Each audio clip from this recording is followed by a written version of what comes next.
మనం చూస్తున్న బ్రిడ్జి గతంలో 5,000 క్యూసెక్కుల సామర్థ్యంలో ఉన్నప్పుడు నీటిని దాటించడానికి నిర్మించిన నిర్మాణం 22,000 క్యూసెక్కులు చేసిన తర్వాత ఈ బ్రిడ్జి వెడల్పు చేయకుండా ఆ గడ్డలను అలాగే వదిలేశారు.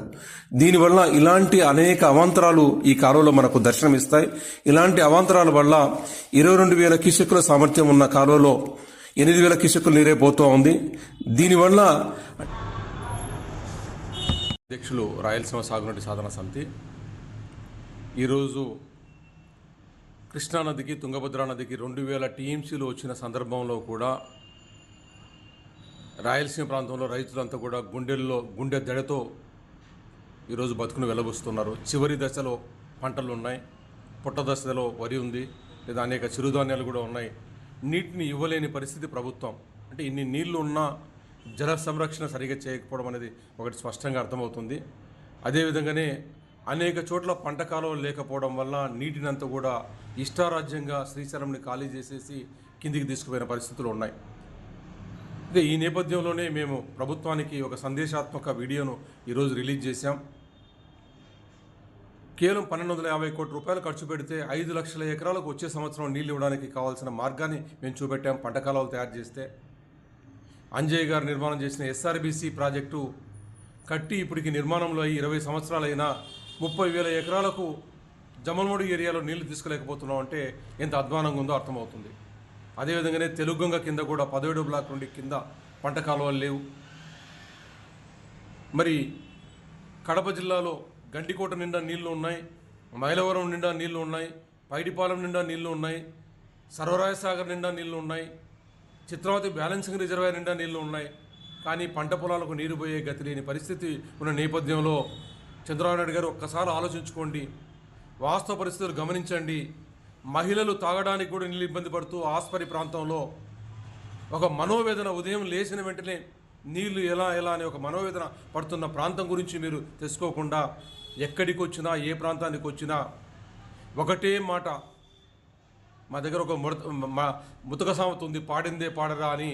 అదేవిధంగానే ప్రతి ఎకరాకు నీళ్ళు ఇస్తాం, రాయలసీమను సస్యశ్యామలం చేస్తాం, గోదావరి బనకచెర్లను తీసుకొస్తాం, పట్టుసీమ నిర్మాణం చేశాం, పోలవరం చేస్తున్నాం, ప్రతి ఎకరాకు నీళ్ళు ఇస్తున్నాం అని చెప్పి ఒక మాటలతో, అదే మాటలతో మభ్యపరిచే మాటలతో పోతున్నారు. కానీ క్షేత్రస్థాయి పరిస్థితులను అర్థం చేసుకునే పరిస్థితి ఉన్న నేపథ్యంలో మీకు 2 కీలకమైన అంశాలు. ఈ రోజైనా సరే వెంటనే శ్రీశైలం ప్రాజెక్టు నుండి విద్యుత్ ఉత్పత్తిని ఆపండి. ఆ నీటిని నిలబెట్టుకుని సంరక్షణ చేసుకుంటూ ఈ ప్రాంతంలో ఎక్కడెక్కడికి నీళ్ళు ఇవ్వగలుగుతారో ఆ ప్రాంతానికి చాలా జుడిషియస్గా ఇస్తూ జల సంరక్షణ చేసి రాయలసీమ ప్రాంతాన్ని బతికించండి అని చెప్పి ఒక అపీల్ చేస్తున్నాం. అదేవిధంగా నిన్న కూడా కలెక్టర్ మీటింగ్లో మీరు చెప్పారు, మే 15కి అంతా కూడా మేము వరి నాటుమల్లకు నీళ్ళు ఇస్తామని చెప్తున్న నేపథ్యంలో, అంటే వరి నాటుమల్ల కంటే మీరు కృష్ణా డెల్టాకి ఇస్తామని చెప్తున్న నేపథ్యంలో మీరే చెప్తున్నారు వర్షాలు సరిగ్గా పడకపోవచ్చు, వచ్చే సెప్టెంబర్ అక్టోబర్ దాకా కష్టకాలం ఉండొచ్చు అనుకుంటున్న నేపథ్యంలో చట్ట ప్రకారం నిలబెట్టవలసిన శ్రీశైలంలో నీటిని 854 అడుగులు నిలబెట్టకుండా కిందికి తీసుకుపోతూ సంగమేశ్వరం గుడిని బయటపడేస్తున్నారంటే ఎంత దుర్మార్గమైన చర్య చేస్తున్నారో మీరు ఒక్కసారి ఆలోచించుకోండి.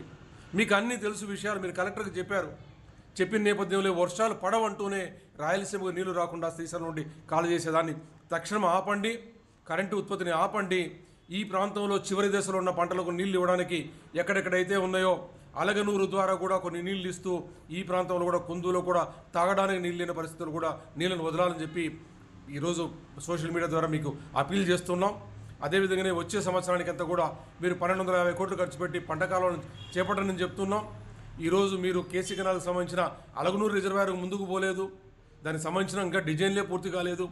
గోరకలు చేస్తాం అంటున్నది కోర్టు వాద్యంలో పక్కన పెట్టారు, తమాషా చూస్తున్నారు. మీరు గోరకల రిపేర్ కూడా మొదలు పెట్టకుండా మీరు చేసిన గుండెల రిజర్వాయర్ గురించి పట్టించుకోవడం లేదు.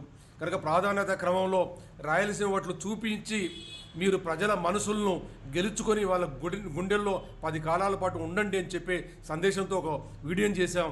ఆ వీడియోని చూసి ఆ విజువల్స్ అన్న చూసుకొని ఈ ప్రాంత పరిస్థితిని అర్థం చేసుకుంటారని చెప్పి మేము ఆశిస్తున్నాం. ఆ దిశగా పనిచేయండి అని మీకు అపీల్ చేస్తున్నాం. జై రాయలసీమ, జై జై రాయలసీమ.